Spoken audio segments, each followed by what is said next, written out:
You're looking at a man that's died and been brought back to life 6 times.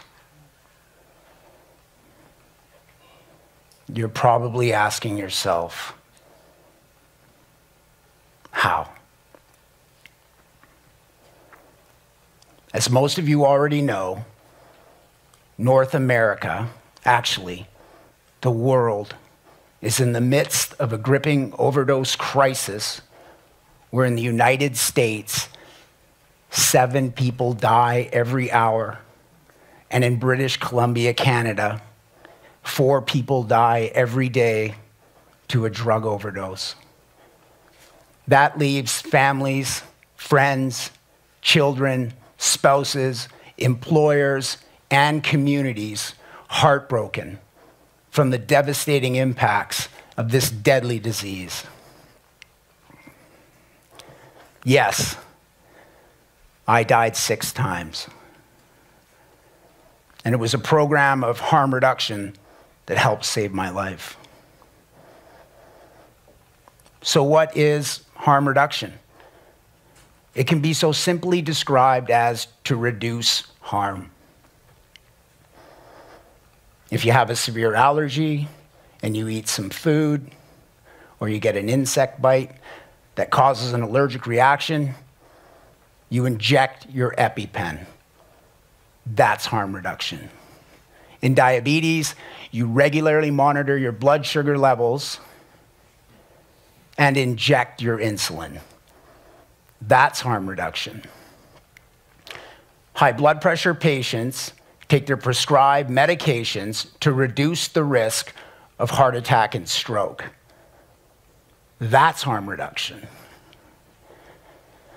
In all 3 of these examples, you're probably pretty familiar with and would even agree that harm reduction works. For people who inject drugs, it's injecting them at supervised consumption sites, going on opioid-assisted therapies, and carrying Narcan kits. The question one should ask is, why are supervised consumption sites and opioid-assisted therapies so controversial when the medical field is filled with and supportive of harm reduction for almost every other disease? Let's look at supervised consumption sites. These places have actually existed for hundreds of years, and I have absolutely no doubt that some of you here use them yourselves. You ever find yourself in your favorite bar, tavern, pub, enjoying your favorite drug, alcohol? Perhaps you've overconsumed. Your server would bring you black coffee, water, possibly call you a cab ride home because you were incapable of making it home on your own. That's harm reduction. At the supervised consumption site where people inject drugs, they're given clean, sterile supplies, which stops the spread of infectious diseases. And if they happen to overdose, there's staff there to revive them. Why is one socially acceptable and the other is not? You see, some of society believes that supervised consumption sites enable people to continue using, or it encourages people to start. On the second example, I just couldn't picture a couple sitting around their kitchen table reading their morning paper, finding out a supervised consumption site's opened in their community, and decided to go down and inject heroin. It's just not practical. And with the enabling, people who are trapped in the grips of an addiction are going to continue to use whether these places exist or not. The truth is that over 5,000 overdoses at the supervised consumption site in Vancouver, there's never been a death. And over the 80 to 100 that exist around the world, there's never, ever been a recorded death. Could you imagine how many lives would be lost if it didn't exist?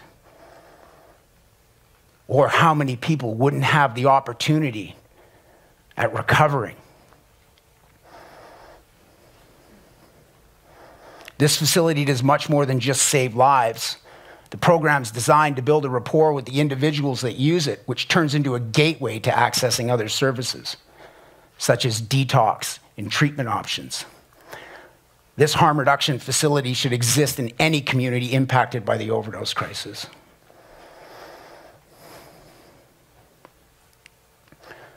And now let's look at opioid-assisted therapies. To understand addiction, one must truly understand obsessive behavior. How many of you navigate your daily lives through phone, email, computer? And how many of you could honestly say that you could go 5 minutes, 1 hour, or even 1 full day without checking any of your devices? That's obsessive behavior. Opioid-assisted therapies addresses 2 areas. First, and most importantly, it addresses the physical dependency of addiction. When a person is in active withdrawal, I can only describe it as this. It's the flu times 10. Fever, extreme body aches, vomiting, diarrhea, something so terrible that you would do anything to stop feeling it, including using the same drugs you're so desperately trying to get off of. Opioid-assisted therapies prevents withdrawal for 24 to 36 hours. Street drugs last 1 to 4 hours. That's harm reduction. Secondly, it addresses the mental obsession that the user battles with. This is a prescribed medication from a doctor that stabilizes the individual. And once they're stable, they're able to focus on other things like get a job, go to school, seek counseling, or how about just the ability to enjoy life. This evidence-based therapy is no theory, and it's been proven to change the lives of thousands upon thousands for the better. One large study out of England showed a 50% reduction in death for people on opioid-assisted therapies. Addiction doesn't exist because of harm reduction. Harm reduction exists because of addiction. And for me, personally, opioid-assisted therapies and the Supervised Consumption Site played a huge role in saving my life. Yes, I did make the original choice to start using substances at the young age of 12. However, I didn't have a choice in the first 12 years of my life, where I endured years of verbal and physical abuse that left me crippled as a human being. This led to anxiety, depression, self-hatred, and self-medication. I also didn't have the choice in possessing the genetics of addiction.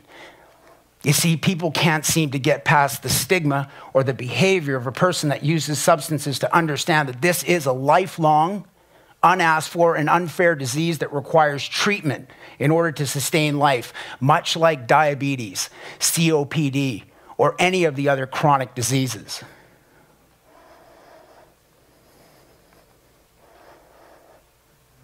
In my early 20s, I was homeless and consumed by addiction in the Downtown Eastside of Vancouver. And in 2003, at the age of 33, I was introduced to North America's first supervised consumption site and opioid-assisted therapies, which kept me alive long enough to make the necessary changes to have the ability to enjoy the life that I live today. And if these 2 vital harm reduction facilities didn't exist, then I wouldn't exist. And neither would these two beautiful children or this beautiful family exist.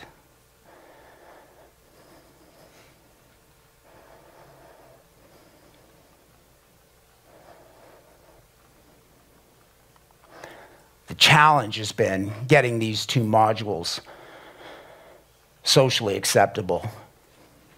Are we a society that's become so focused on the substance that we've forgotten the value of human life? Maybe if it were a child struggling with drug addiction, we'd look at it differently. Is the stigma that exists in drug addiction and harm reduction playing a contributing factor to the overdose crisis? Is it hindering people from reaching out?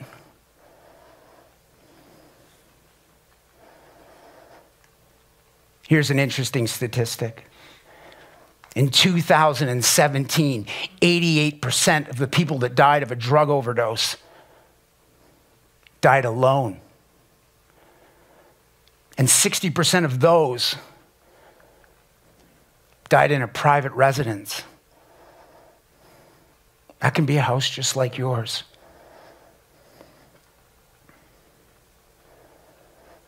Today, I work for one of the biggest health providers in British Columbia. And a big part of my job is working with people in addiction and on opioid-assisted therapies. Addiction knows no age, race, gender. I've worked with people as young as 15 and as old as 70. I've also fielded numerous calls from people struggling with drug addiction in other communities who cannot reach out in their communities because of the stigma that exists. Sadly, these people lose their lives.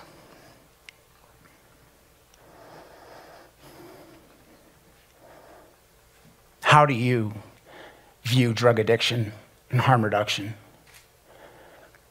Do you view it with compassion, or do you view it with conviction?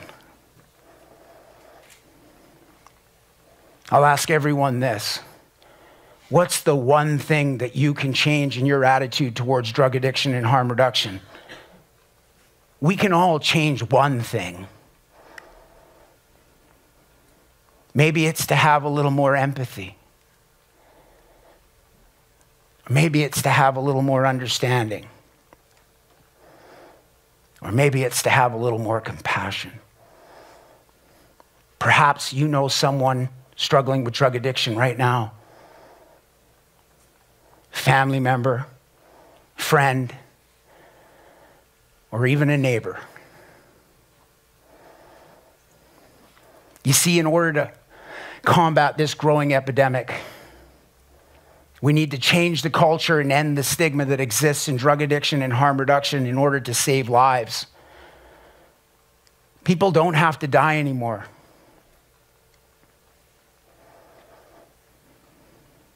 And if you happen to hear or see of a supervised consumption site or opioid-assisted therapy clinic opening in your community, please don't be so quick to judge it and dismiss it. Because the truth is they save lives. And remember,